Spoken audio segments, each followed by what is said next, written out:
So I'm starting a new job on Monday, and it's another thing that's really outside of my industry and what I'm interested in, but I'm really trying to use this for about a year to upgrade financially until next season. And I feel like I've seen a lot of other similar stories out there, so just wanted to kind of see if anybody else is going through the same thing. But it feels like, it's just hard to even make progress in the career, or at least a career that you're trying to really be in today's like America and a lot of the West. And specifically speaking to me, I just feel like I've been stuck in the same spot. I've been hoping to make a jump, in a minor league baseball out of summer wood bat baseball, which I've done a lot of. But I feel like in a lot of these industries now too, and it's a different challenge, I think, for me than others. But I feel like I've seen a million stories to where you're going into one field that's the greatest thing.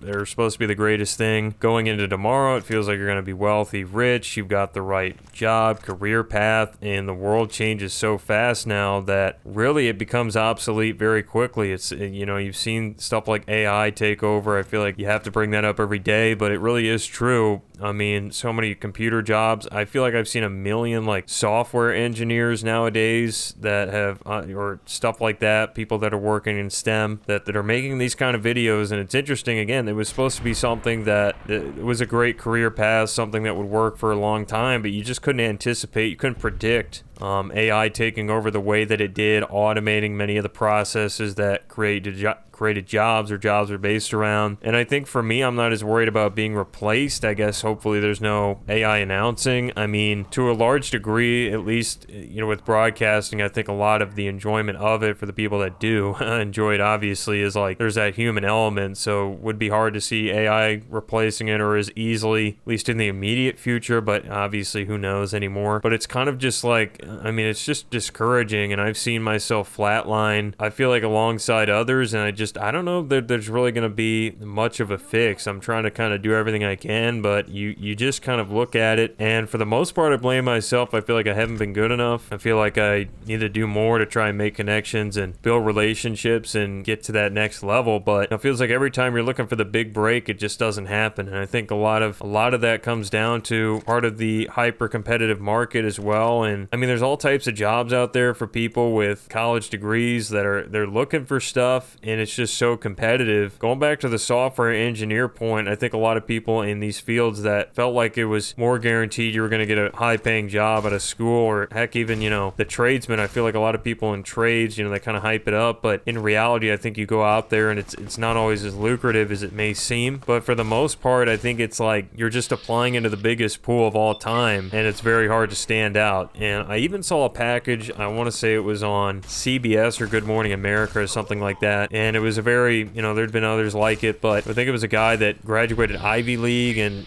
few other graduates as well, similar, very disciplined and great academics, but for some reason just couldn't get a job, and even worked internships and stuff like that, but it just doesn't pan out. And it's very difficult for a lot of people in that situation. I was in that situation too, and you just got to somehow land the first thing, even if it's not even like a full-time job, and just go from there. But it's just hard. I've gotten the first job now, and a lot of people can't get that, but it's like, and I've got multiple opportunities. I feel like now I'm in a position to where I can kind of choose a little bit of what I want to do, or there's some kind of leeway in terms of what path I want to take, but it's still not at a great position. And I thought at this point I'd be getting more pro reps than I'm getting. I thought I could be maybe more doing D1 games and on some bigger platforms, but we're not there yet, and it's disappointing. And kind of look in the mirror, and I'm like, damn, I haven't won anything as well for the the work that I've done. Never really been recognized in that big way. You get a comment here and there, but never like won any awards or anything. And it is kind of a reflection of me not doing as well as I would have liked. And I also think, going on the connection thing, this is something that where it gets tough. I don't know if it's just me or if you guys also are in the same boat, but you kind of try to keep up with everybody that you know and have that good relationship. That's one part of the battle, but it can also be hard to even know who's the decision makers, who you really want to be talking to,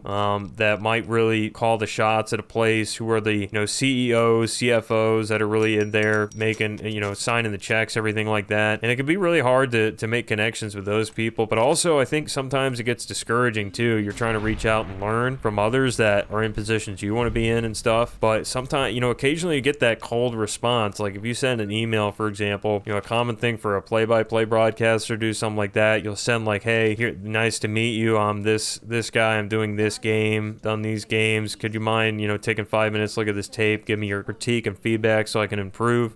Every once in a while you do that, you're going to get a cold response, and it kind of is discouraging to even keep reaching out, or you're going to get like a passive-aggressive reply and a no. And I think that's where it can also be demeaning for a lot of people, especially if you're not as used to that. And actually, that's something that hopefully I can get better at with this new position coming up in terms of handling those kind of rejections, or somebody that's giving a little bit of the cold shoulder or big timing you. But I don't know, guys. I mean, it's hard to see as much hope until I can get over the pasture, so to speak, and get to some of these big career goals. And I just hope that, I'm not alone in this, and not in the same spot or next year and stuff, and can get to that next level. But, another thing that's frustrating and something that I've seen a lot, I feel like qualifications matter so little, and this is where it's also hyper discouraging, is that you can have years of experience in internships and the degree, and it really gets you nowhere. I mean, I've applied to a lot of jobs where I feel like I have the slam dunk package, and it just really doesn't matter at the end of the day. I mean, I think, again, going back to kind of the example of the television package earlier, that was actually on YouTube, but, it's like you can really have everything going for you. It still doesn't really matter just because the field has expanded that much more. And I feel like, you'll have a position that's, let's say, a junior position, and have seniors applying that have like 10 years of that experience, and obviously are the best candidate for that, but they're overqualified and just crushing you, somebody who has that good experience, but just not getting the offer. And so, I don't know, guys. I mean, is this going to get better? I try to make videos to be real. I don't think so. I don't know how it's going to really break down in the future. Now, perhaps once we get to, if you're a younger person and in this same situation, if you get to your 30s, 40s, I mean, maybe some of that older generation that's held a lot of the cards does phase out and it gets a little bit less tight. But I don't know. I don't know how this is going to break down, because at the same time, you've got AI on the other wall caving in. So I don't know what the future of jobs is, and it is kind of bleak. I don't know how much work people are going to be doing, or if my career is going to flatline like this, and who knows what's going to happen. But just dumping some thoughts out here. Let me know what you guys think about this. How are you kind of battling the job market? And if you have any tips and tricks, I'm out there like the rest, trying to get the opportunities that I love to have, but don't really know how it's always going to break down. Let me know your thoughts again. And obviously also can email me. Been mentioning this, try to mention this at the start of the video. Email me at pmgames305gmail.com. Give me your stories, thoughts, what's going on. Maybe we can anonymously share that on the channel and get some videos off of that. I think it'd be very interesting to have that kind of discussion. But stay tuned for the next video, guys.